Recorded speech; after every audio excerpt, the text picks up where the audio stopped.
après s'être sorti d'un coma. Moi, je suis survivant, mettons. Kevin peut effectivement se compter très chanceux. Dimanche dernier, pendant une trentaine de secondes, son cœur a cessé de battre. Il venait à peine de croiser le fil d'arrivée de l'épreuve du demi-marathon Lévis-Québec. Des membres de l'équipe médicale l'ont réanimé. Grâce à eux autres que je suis encore là. Parce qu'à l'arrivée, ils m'ont spoté pour... OK, lui, on le suit, là. Puis c'est grâce à eux autres que je suis encore en vie, là. Le jeune homme a été plongé dans un coma provoqué jusqu'à hier.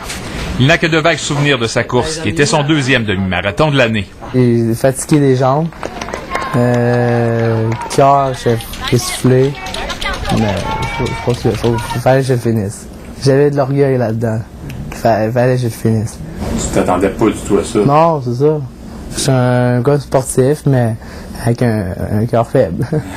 Pour sa mère, les derniers jours ont été fort éprouvants. C'est inexplicable, là. Tu vis plus, tu réalises. Tu peux pas croire que ça peut arriver une affaire comme ça. Fait que, ah non, ça a été vraiment difficile. Il a réussi à passer au travail. Pour le moment, les médecins ne peuvent expliquer ce qui a provoqué l'arrêt de son cœur.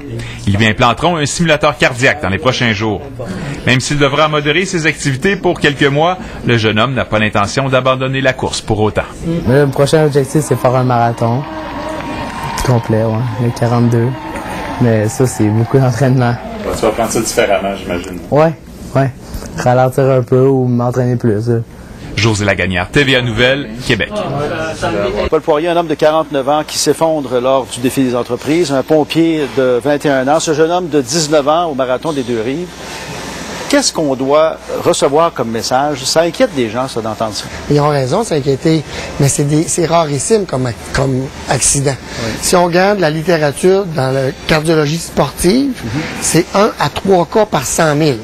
L'affaire qu'on veut faire, c'est d'essayer de prédire ça pour éviter les accidents. Mais là, il y en a de plus en plus de groupes. On se pousse de plus en plus, on se motive de plus en plus. Est-ce qu'on va au-delà de nos limites dans certains cas? Le sport, c'est absolument d'accord avec vous. Le sport, trop, c'est comme pas assez. Hein? Alors, les gens qui vont faire une activité sportive quelconque, compétitive ou qui se croient capables de compétitionner et qui vont accélérer au kilomètre avant l'arrivée, c'est là que ça se passe. C'est là que les accidents arrivent. C'est rare les accidents sur les super entraînés. C'est les sportifs du dimanche qui, à 50 ans, se réveillent et disent « Moi, je veux faire un marathon, je veux faire ça une fois dans ma vie.